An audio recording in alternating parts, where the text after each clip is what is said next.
औज़ुबिल्लाहि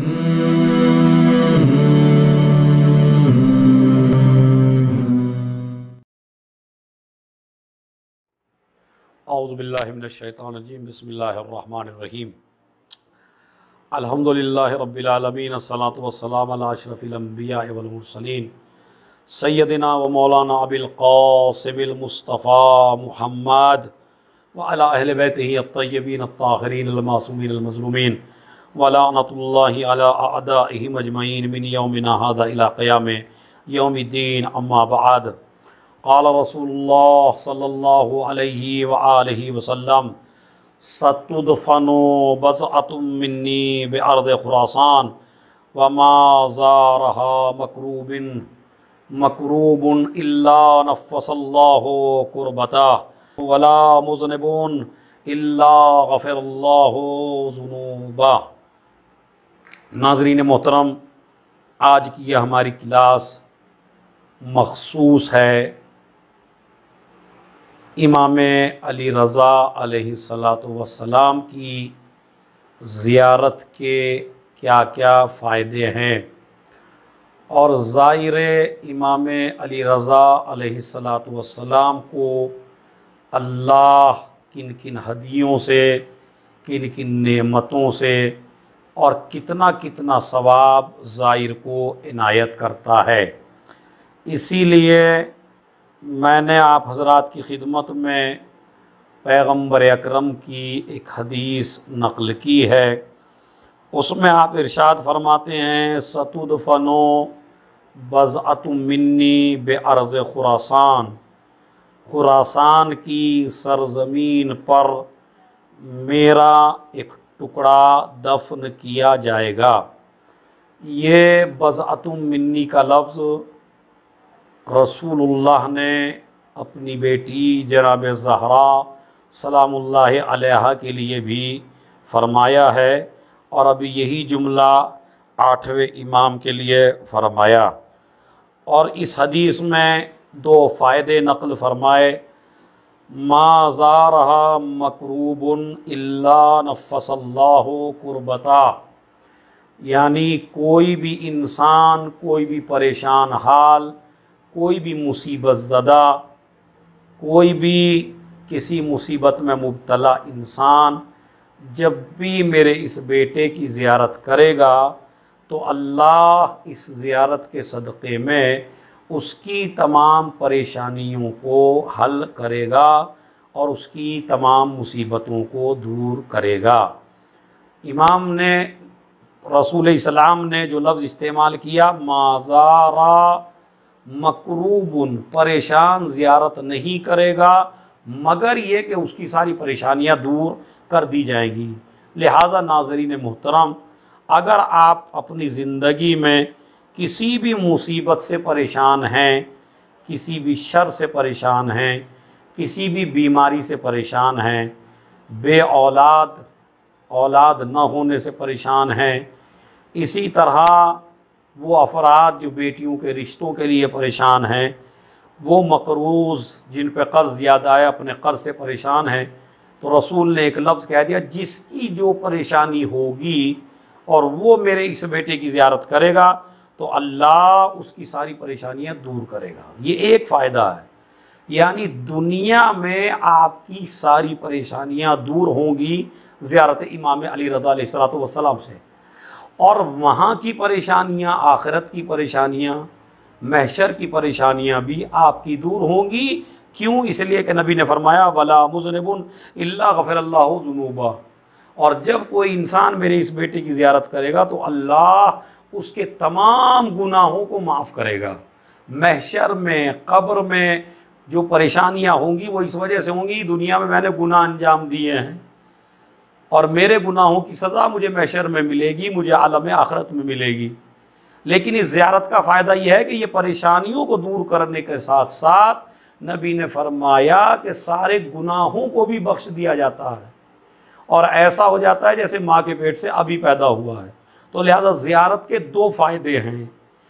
इस ज़ियारत का फ़ायदा दुनिया में यह है कि सारी परेशानियाँ आपकी, सारी मुसीबतें, सारी प्रॉब्लम्स आपकी सॉल्व हो जाती हैं जो दुनियावी प्रॉब्लम्स हैं, और आखरत के लिए जितने भी आपके गुनाह हैं वो सारे माफ़ हो जाते हैं। और जब गुनाह माफ़ हो जाते हैं तो तमाम की तमाम परेशानियां आखरत की आपकी खुद ब खुद दूर हो जाती हैं। उसके बाद पैगंबर अकरम ने दूसरी हदीस में इरशाद फरमाया, नाज़रीन मोहतरम बहुत तवज्जो से सुनना, और इंशाअल्लाह इन हदीसों को सुनने के बाद ज़रूर ज़ियारत के लिए आप जाना। क़ाल रसूलुल्लाह सल्लल्लाहु अलैहि वसल्लम सतुदफनु बज़अतुम मिन्नी बिअर्ज़ खुरासान ला यज़ूरुहा मुमिनून इल्ला औजबल्लाहु लहू अल-जन्ना व हर्रम जसदहु अलन्नार। पैगंबर फरमाते हैं, मेरा एक बेटा खुरासान में दफन किया जाएगा और कोई मोमिन उसकी ज़ियारत नहीं करेगा मगर अल्लाह उसे दो चीज़ें इनायत फरमाएगा। पहली चीज़, औजबल्लाहु लहू अल-जन्ना, उस ज़ियारत की वजह से अल्लाह उसके ऊपर जन्नत को वाजिब करार दे देगा और उसके जसद को, उसके बदन को जहन्नम की आग के ऊपर हराम करार देगा। यानी एक ज़ियारत के दो फ़ायदे, जन्नत वाजिब हो जाती है, जहन्नम हराम हो जाता है। अब आप देखिए चार फ़ायदे हो गए। पहली हदीस में दो फ़ायदे ज़िक्र किए थे, आलम आखरत की सारी तमाम गुनाह माफ़ हो जाते हैं तो आलम आखरत की परेशानियाँ दूर हो जाती हैं। दुनिया में जितनी परेशानियां आपको आ रही हैं, आप नियत करके ईरान चले जाइए, वहाँ जाके ज़ियारत कीजिए, सारी परेशानियां आपकी दूर हो जाएगी। दूसरी रिवायत में दो फ़ायदे बयान किए, चूँकि हम नमाज पढ़ते हैं जन्नत के लिए, रोज़ा रखते हैं जन्नत के लिए, हज करते हैं जन्नत के लिए, कोई भी काम दुनिया में हम करते हैं तो जन्नत के लिए करते हैं। तो रसूल फरमाते हैं, अगर आपने मेरे बेटे की ज़ियारत कर ली तो आपके ऊपर अल्लाह जन्नत को वाजिब करार देता है और जहन्नम को हराम करार देता है, यानी जहन्नम हराम करार हो जाती है। अब आप जहन्नम में नहीं जा सकते हैं, मगर शर्त ये, अभी तीसरी हदीस सुन लीजिए। उसके बाद इमाम ने फरमाया, खुद इमाम अली रज़ा अलैहिस्सलातु वस्सलाम फरमाते हैं कि जिसने मेरी ज़ियारत दूर से की, यानी करीब जाने का तो अजर बहुत ज़्यादा, लेकिन अगर दूर से भी कोई इंसान मेरी ज़ियारत कर ले, आते तो हूँ यौमल क़ियामा फ़ी सलासे मवातिन, क़यामत में 3 जगह मैं अली रज़ा खुद उसके पास आऊँगा और उसे वहाँ की परेशानियों से निजात दूंगा। एक कब, जब नामा आमाल तकसीम किया जाएगा, किसी के बाएं हाथ में दिया जाएगा, किसी के दाएं हाथ में दिया जाएगा। जिनके हाथ में, दाएं हाथ में दुआ करनी चाहिए मोमिन को, जब मेरा नामा आमाल तकसीम हो तो मेरे दाएं हाथ में मुझे दिया जाए, ये बशारत होगी कि इसका नामा आमाल सही है। ये दाहिने हाथ की बड़ी अजमत है, इसीलिए मुसाफे के लिए भी आपको बायां हाथ नहीं, दाना हाथ में, अगर बाएं हाथ में, दाएं हाथ में कोई परेशानी है तब है, लेकिन बायां हाथ, दाना हाथ आप आगे बढ़ाइए मुसाफे करने के लिए। हालांकि आजकल कोरोना वायरस चल रहा है, इसमें आप मुसाफे करने की कोशिश न फरमाएं। लिहाजा मैं जब नामा आमाल तकसीम होगा तो मैं इसकी मदद करूँगा। मदद क्या होगी, यानी नामा आमाल इसका दाहिने हाथ में दिया जाएगा मेरी वजह से। उसके बाद इंद सिरात, पुले सिरात से, पुले सिरात क्या है, तलवार की धार से ज़्यादा तेज, बाल से ज़्यादा बारीक, ये रास्ता इंसान तय नहीं कर पाएगा, बड़ी मुश्किल और परेशानी में होगा, मगर जो मेरी ज़ियारत के लिए आएगा मैं उस वक्त उसकी मदद करूँगा। फिल मीज़ान, जब नामा आमाल तोले जाएंगे, हर आदमी खौफ व हिरास में होगा, डर में होगा, कहीं मेरे नामा आमाल हल्के ना पड़ जाए, तो उस वक्त मैं जाऊँगा इनको बचाने के लिए। तो लिहाजा अब आप फ़ायदे गिन लीजिए। सारी दुनियावी मुश्किलात दूर होती हैं, एक फ़ायदा, सारी आखरत की मुश्किलात दूर होती हैं, 2 फ़ायदे। तीसरा फ़ायदा, जन्नत वाजिब हो जाती है। चौथा फ़ायदा, जहन्नम हराम हो जाता है।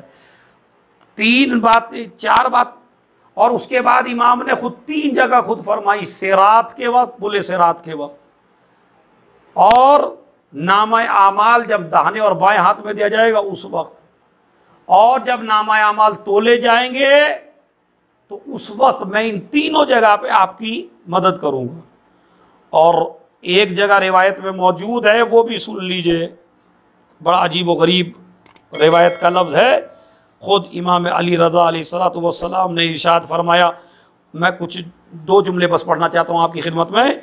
फ़मन ज़ारनी फ़ी तिलकल बुक़ा काना कमन ज़ार रसूलुल्लाह सल्लल्लाहु अलैहि वसल्लम अब मैं अरबी छोड़ता हूँ, बस आखिरी जुमला आपकी खिदमत में पेश करता हूँ। इमाम फरमाते हैं जिसने मेरी ज़ियारत की और मेरी ज़ियारत के लिए आया तो उसकी तमाम दुआएं कबूल होती हैं, उसके गुनाह माफ़ कर दिए जाते हैं। और जिसने मेरी ज़ियारत की गोया कि उसने रसूल खुदा की ज़ियारत की और अल्लाह मेरी ज़ियारत की वजह से उसे 1000 हज मकबूल, 1000 उम्र मकबूला, 1000 वो हज कबूल कर लिए गए हों, 1000 वो उम्रे जो कबूल कर लिए गए हों, उसको सवाब देगा। वकुन तो आना व आबाई शफ़ाअहु यौमल क़ियामा, और मैं और मेरे आबा व अजदाद क़यामत के दिन उसकी शफ़ाअत करेंगे। तो नाज़रीन मोहतरम, कितने फ़ायदे हैं। दुनियावी सारी परेशानियां दूर होती हैं, आखिरत की परेशानियां दूर होती हैं, हिसाब व किताब की परेशानियां दूर होती हैं, जन्नत मिल जाती है, जहन्नम हराम हो जाता है, गुनाह अगर ज़्यादा हों सारे माफ़ हो जाते हैं। और इमाम कहते हैं मैं उसकी शिफात करूंगा और 3 जगह पे आके उसकी मदद करूंगा। ये वो इमाम है जो आपकी सफ़र में भी हिफाजत करता है। ये वो इमाम है जो जामिन है, इमाम जामिन जिसे कहते हैं, और जन्नत की ज़मानत लिए हुए आपके लिए। मगर मगर मगर नाज़रीन मोहतरम, इन तमाम रिवायात को जो मैंने आपकी खिदमत में पढ़ा, ये तमाम रिवायात के ज़ियारत करने के ये फ़वाइद जो मैंने बयान किए, ये उस वक्त हैं जब आप उनकी ज़ियारत उनकी मारिफत के साथ कीजिए। और मारिफत का मतलब यह है कि इमाम वाजिबुत्ताआ है, यानी उसकी इताअत वाजिब है, चाहे वो बात मेरी समझ में आए चाहे वो मेरी बात समझ में ना आए, मुझे इमाम के सामने अपने को सरेंडर कर देना है और उनकी हर बात के ऊपर अमल करना है। अगर वो नमाज को कह रहे हैं नमाज नहीं छोड़नी है, अगर वो खुम्स को कह के गए खुम्स देना है, ज़कात को कह के गए ज़कात देनी है, भाई के साथ गद्दारी नहीं करनी है, रिश्तेदारों को छोड़ना नहीं है, जो जो शराब गीबत हसद जितनी भी हराम चीज़ें हैं शरीयत में उनसे परहेज़ करना है। अगर आप वाजिबात को अंजाम देंगे, मुहर्रमात को छोड़ देंगे, गुनाहों से दूर रहेंगे, फिर आप ज़ियारत करने के लिए जाएंगे, तो ये ज़ियारत आपके लिए जन्नत की ज़मानत भी है। और अगर छोटे गुनाह हैं तो परवरदिगार आलम, और अगर बड़े गुनाह भी हैं, गुनाह कबीरा और सगीरा आपने कर लिए हैं और आप ज़ियारत कर लिए, तो आप इमाम से अहद करके आइए, मौला आपकी कब्र की ज़ियारत करने के लिए आया हूँ, आप अल्लाह से मेरी शफात भी कीजिएगा और अब अल्लाह से दुआ कीजिए कि वो मेरे गुनाहों को माफ़ करे। अब तक जो मैंने किया, आगे मैं आप कोई भी गुनाह करने वाला नहीं हूँ। इन रिवायत का ये मतलब नहीं निकालना नाज़रीन मोहतरम कि जब एक ज़ियारत से सारे गुनाह माफ़ हो गए तो आप दोबारा आएँ अपने घरों को फिर गुनाह करने लगे। नहीं, आप इरादा करें गुनाहों को छोड़ने का, गुनाहों को छोड़ें, ज़ियारत के लिए जाएँ और ज़ियारत के बाद बिल्कुल भी उस गुनाह को रिपीट ना करें, वरना ये इमाम और अल्लाह से मजाक होगी। वस्सलामु अलैकुम वरहमतुल्लाहि वबरकातुहू। या